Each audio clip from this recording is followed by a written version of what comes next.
ஆற்காடு நவாப் தாவேக்காவுடைய கூட்டத்தில் பாராட்டியிருக்கிறாரு.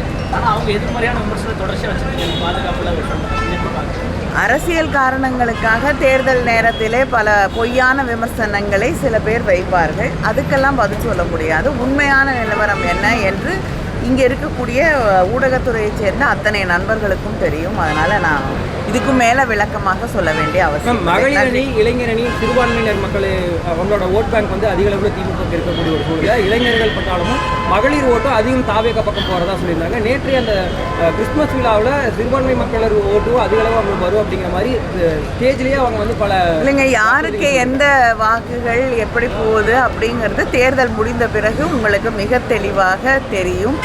நாங்கள் நிச்சயமாக உறுதியாக இருக்கிறோம்.